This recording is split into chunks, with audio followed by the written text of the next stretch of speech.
again, this is me, Gosha from Cosmic Agency, and today I'm going to present a short video with the questions to the article of stellar navigation.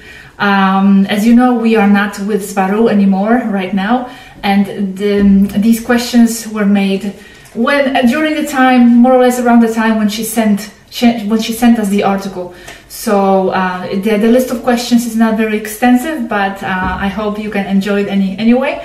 And I'm going to see you at the end of the video because I just have a few short points I would like to add from myself. Well, enjoy, and I will see you at the end of the video.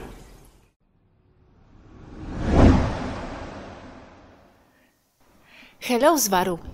Let me ask you today some questions regarding your last article about the stellar navigation. In the article, you talked about time traveling, and you said it was as easy as moving to another place. Do you do it regularly as a race? And is it something that is done by individuals as they see fit? Like, for example, you have your own private ship and decide to go for the adventure? Or do you have strict rules around it? As a race, Taigetans are very much into time traveling. We even have a specialized squadron to do precisely that. It's called Sand Clock.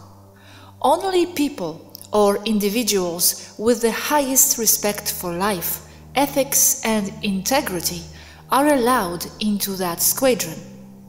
And the rules are the same ones as the ones in the Prime Directive. Yet time and time exploration is riddled with dangers, and it's vastly unknown. I personally hold the record for more time jumps of any Federation ship or crew, Susie and I. And I am considered to be top authority concerning time and how it works. Incredible. And do you do it for pleasure or only for important missions? It's done for important missions. To do it personally, it's possible and it's done, but it does cause severe problems and consequences that few understand, or understand wrongly. I want to write an extensive article about time and timelines, but stellar navigation too must go first, or people will not understand it. Did you always know about all these things as a race? About supraluminar traveling and all? Or were you at some point like us and later you developed it? Or knowing these things in 5D is something natural that has always been there? As a race, we were always interstellar because we come from Lyrians. And we are immigrants from Vega. But as that occurred nearly 1 million years ago Earth time, our DNA has mutated and has set us apart genetically from the other races, being genetically compatible only with another Antaria. Officially, we achieved interstellar capacity 50,000 years after we settled in Taigeta. That's roughly 800,000 years ago. But remember, time is funny. It's relative, so it's only a rough approximation. Are there any races in 5D with no interstellar capacity yet? Yes, many. There are also many races who were interstellar and have lost that ability. They argue that being interstellar offers them nothing, as it would only take them away from their home planet. Okay, someone had this question. You said you need to be advanced spiritually to have the interstellar capacity. How did the negative races reach this knowledge then, if their spiritual level is low, or they don't have this capacity? Their capacity is limited, and it's based on using corridors in space using wormholes. They cannot go about the galaxy by themselves as we do. Our ships do not need wormholes, such as the one in the sun. Our ships exceed their technology. Ours create a private wormhole each time we need to. They cannot do that. In other words, they cheat. Also using portals and jump rooms. I see. Now I was wondering, how do you reach supraluminar flight mode exactly? It is not with the velocity, right? How do you access it? That will be addressed in detail in stellar navigation too. But in short, you should understand that hyperspace, warp, supraluminar speed, or however you want to call it, is not propulsion. It is not a ship going at speed. And what is it? It's a sudden controlled change in frequency of the entire ship and contents. It stops being at the specific frequency it was in before leaving its origin. It then becomes the frequency of the destination. Can you teletransport an object this way too, or a person, without a ship? Yes, you can. That would be a portal. A ship transforms its frequency to the one of its destination. Therefore, it manifests the destination. In the case of a portal, it goes nowhere as a machine, but it does transform anything that goes into the machine. So whatever goes inside it will be changed in frequency to the one of its destination, manifesting people and any object there. In theory, then, you could send us an object here in our flat, or even yourself. In theory, correct? In theory, yes, I could send anything there, yes. Amazing. Okay, the next question I have is this. You said, to reach the specific place using the frequency change, the secret is to know which is its specific frequency of the destiny. And then you said, the frequency or oscillation z of any site is the result of the sum and the interaction of all the other frequencies that interact with a given place. So, if the frequency of the place is the sum of interactions of all frequencies, I would imagine it is something always changing, since the interaction is dynamic. So how do you establish the destination frequency number then? How do you work around this problem? It does not change so much as not to be findable in a frequency map. It does change, but the big or basic frequency of the location remains the same. It's like when you return to a place in your hometown, but you haven't been there for years.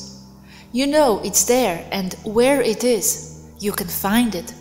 But when you arrive there, you are amazed by how much it has changed. I see. Okay.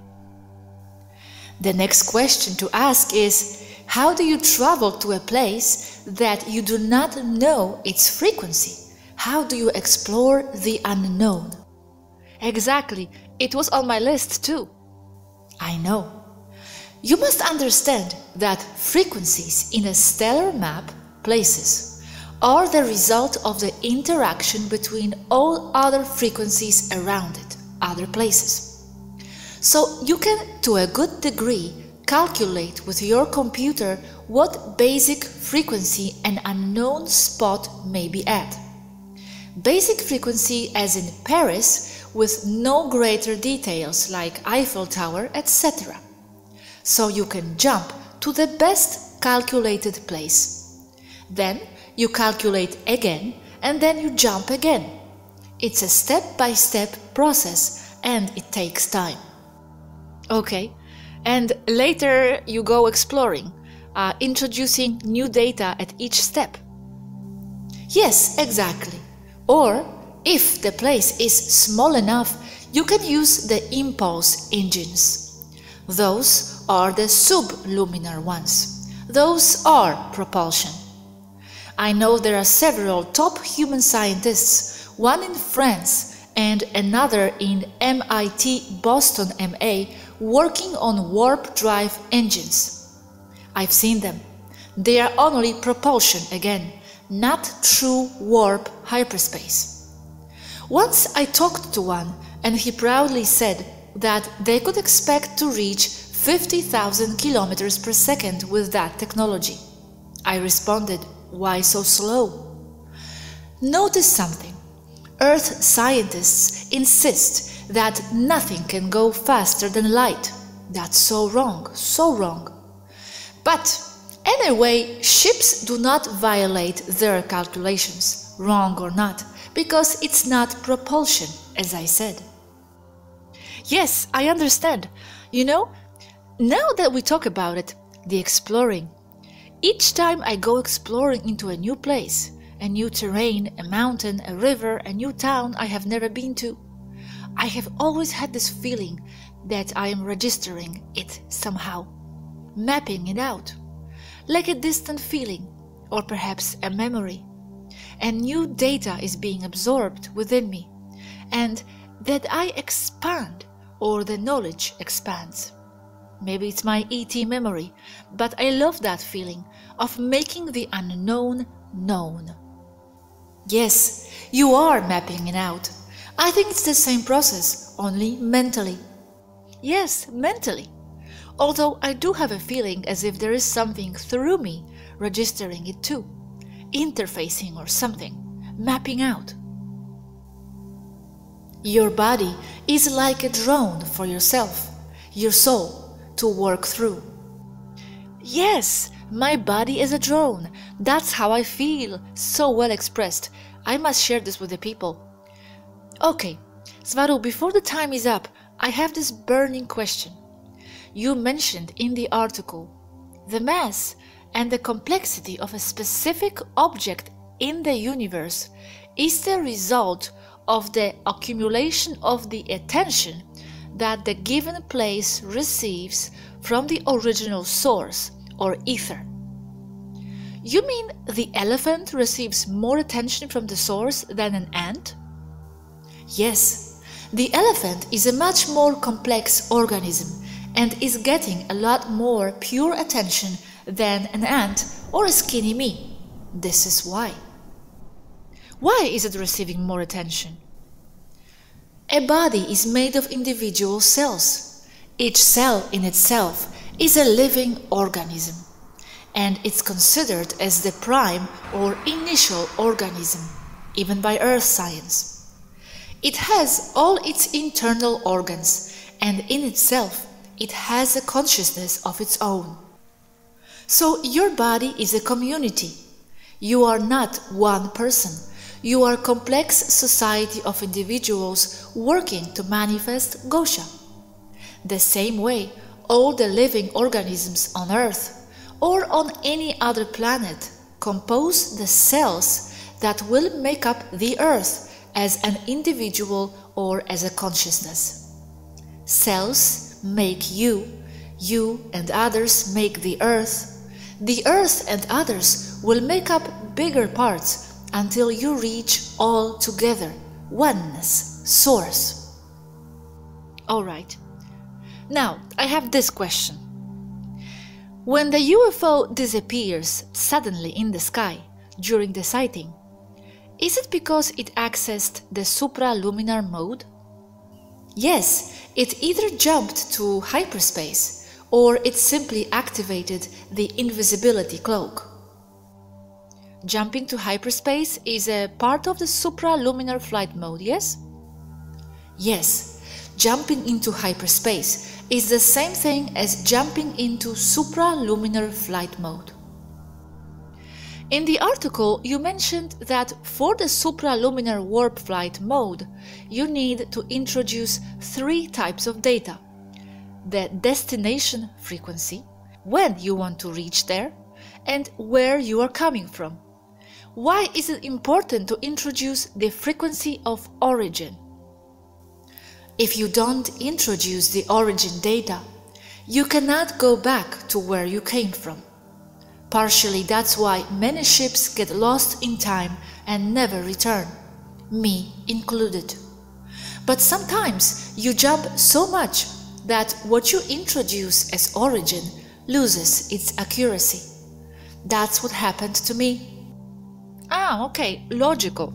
But then, so why did you get lost knowing all this? Because no one told me so. No one warned me that would or could happen, among so many other things. Okay. I liked what you said in the article about the tone that is produced during the supraluminar mode, and that the tones are like all symphony. Is it really like music? Yes, the tones are in relation to one another as they are congruent to each other. Largely, that's why we can calculate the frequency of an unexplored place, as its harmonics must necessarily fit into the known ones. And yes, it's like music. And what does it sound like? Does it have a rhythm? A few nice harmonic tones may indicate a general place. The more complex the music is, the more detail there is on the frequency. So you need a whole symphony and orchestra to indicate a specific place, like a table in the restaurant in the Eiffel Tower. And you only need a few tones, like from a flute, to indicate a star system. And yes, the rhythm is part of the basic harmonic structure of a location and its interaction with its other locations within the proximity of the location. When I compose music, Swaruu, I feel as if I transport myself into another plane, or I bring that plane down. That's why I love making music. The music is a sort of a vehicle, no?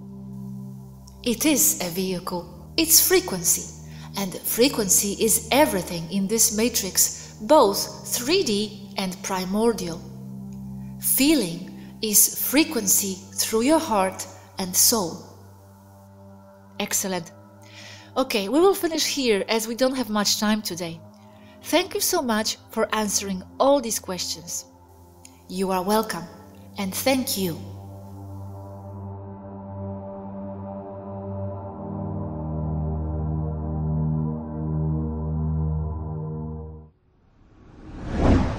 Well, how did you like the subject? It was not very long, but I hope you enjoyed it. I have just a very few points I would like to add to this and to the article. Some of my understandings of certain points. First, in the article, Stellar Navigation, Swaruu mentioned, as of course everybody always knows, we should live in the present. That's already known, nothing to be discussed there. But she also mentioned that we shouldn't really live in the moment, but rather in the creator mode, present moment. And what does it mean, and how is this not a contradiction? Okay, the way I understand is this, and I'm going to provide just a few examples from my own life so you can understand exactly what I'm talking about. To live in the creator mode, a few instances in front of the present moment is to be able to connect with the version of yourself that is already realizing and manifesting the things, the situations, the events, the realities that we want. Because it's not really that we are creating the future here. We are with our imagination. We are basically connecting and kind of like channeling, bringing it forward toward us, the reality that is already happening, as there are multiple versions of ourselves, so many universes, parallel realities. So whatever we imagine, imagination is so important. It's not pure fantasy. It's not that we're imagining something that is not existent. If we are able to capture that imagination, it's because it already exists at some point of the existential plane of ourselves where we are right now. So this is the point, to be able to capture from that plane of existence something that we are bringing into ourselves so we can project it, so we can infuse ourselves with the feeling of that already happening and bring it to ourselves into the present moment. So this way, each moment we can create what we want, something new each time. So we are not stagnant, so we are dynamic, because the action is, the universe is all about the movement and the creativity. So this is how I understand to be in the creator mode, not exactly in the present moment, but a few instances into the future, which is not really a future, but is a present moment of yourself that is already doing whatever it is you are doing on another plane. I want to just show you a few examples from my own life that shows exactly how it works.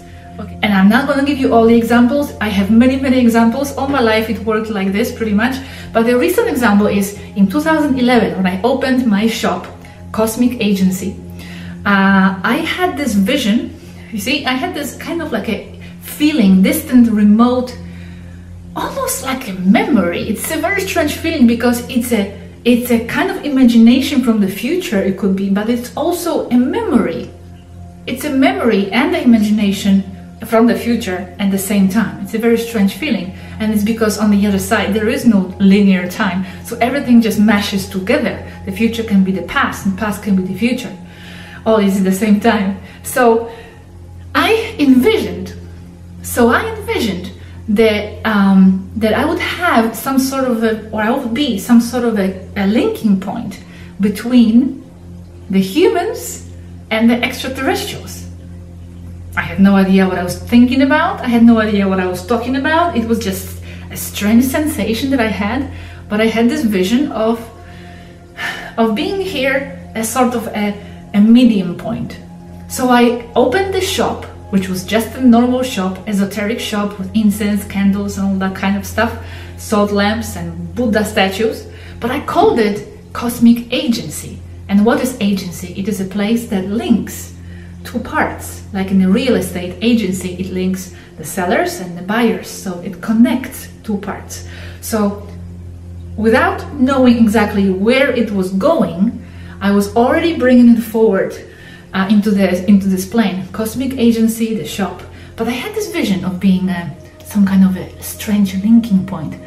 And 6-7 years later, imagine, I get in contact with the extraterrestrial race from Pleiadians, which transmits messages, which shares knowledge, and I am sharing this knowledge with you, with the people, being a linking point between the human race in a way and the extraterrestrial race.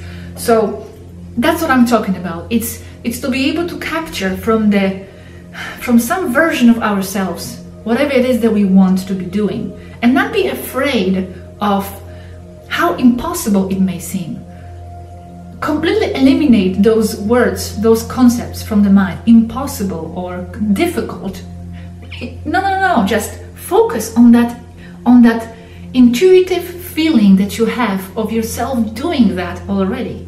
Imagination, imagine it, but not just imagine with your mind, but infuse it with your soul and your heart and every cell, and feel it as if it's already happening, because in some other way, in some other world, it is already happening. It's just a matter of fusing it, bringing it toward yourself. Now, another thing that I loved, another little detail I loved, when she mentioned that in this video right now, when she mentioned that we are drones, that our body is like a drone for our soul.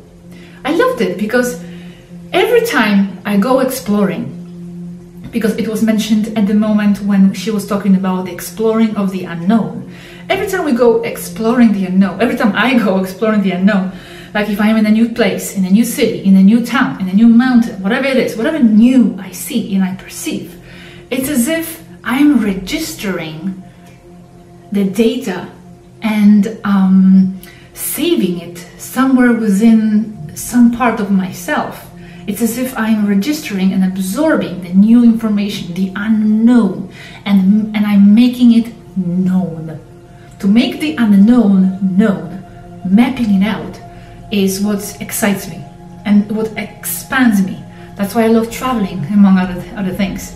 It's because it's like something through me is registering the information of the new place, of the new culture, the new whatever it is. So that's why she says, yes, actually the body itself works like this for the soul.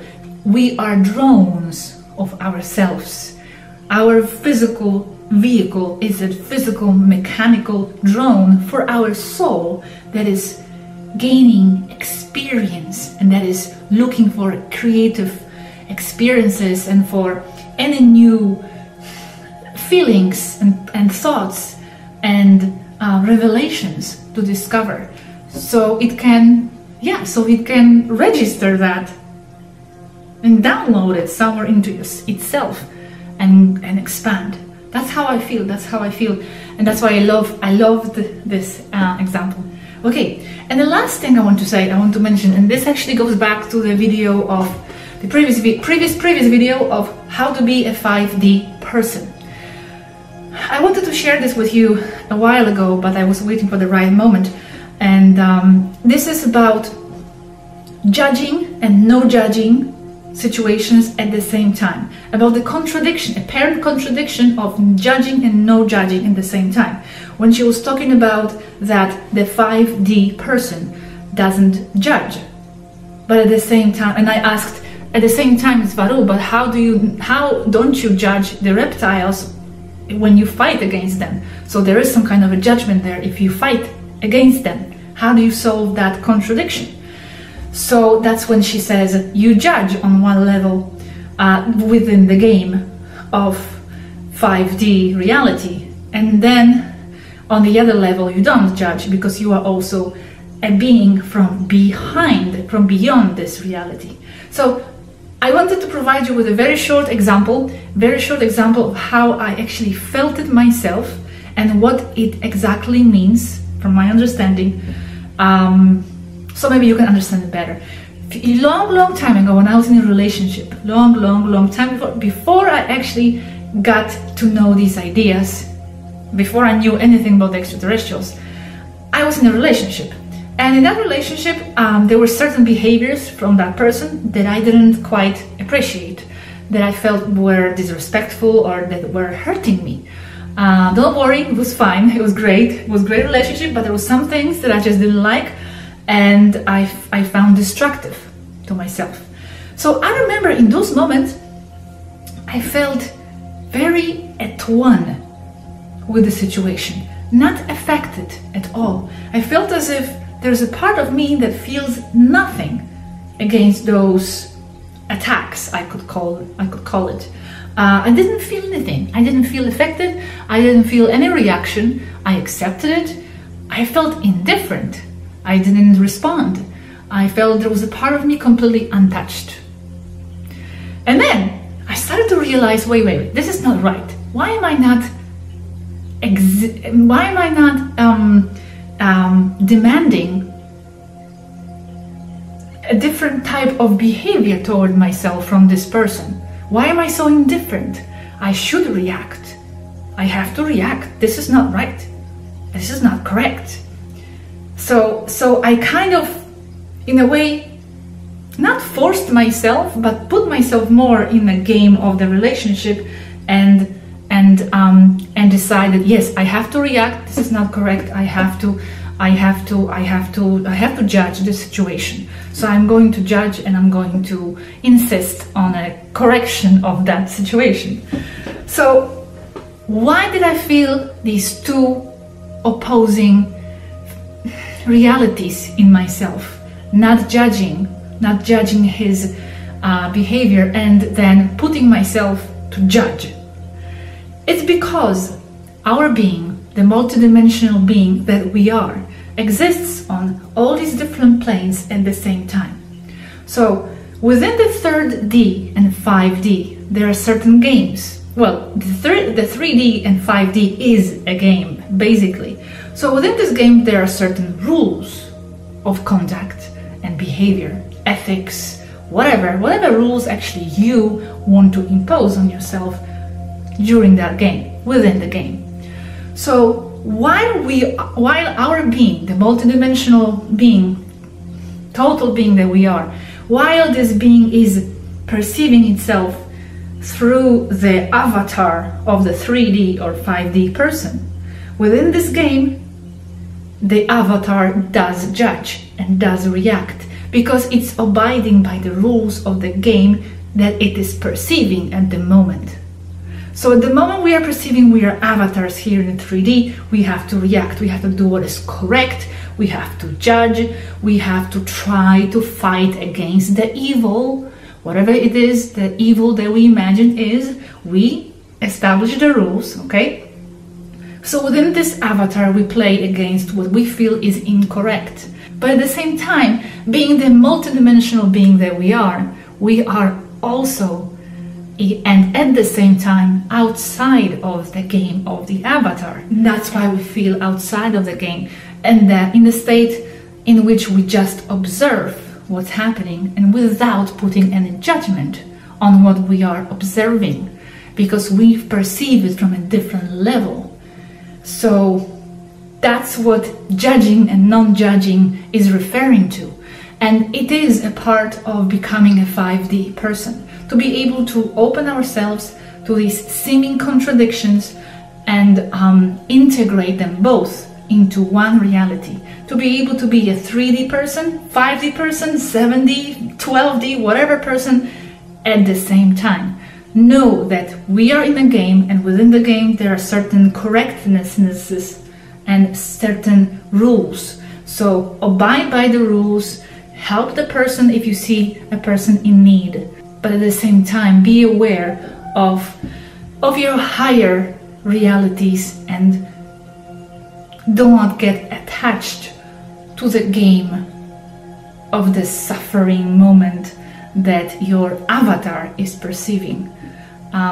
It can be complicated, but it is possible, and it is a part of becoming a 5D person. It is a part of expanding into the 5D reality, to be able to know yourself on all these different levels and not perceive these two sensations as opposites fighting each other, judging, non-judging.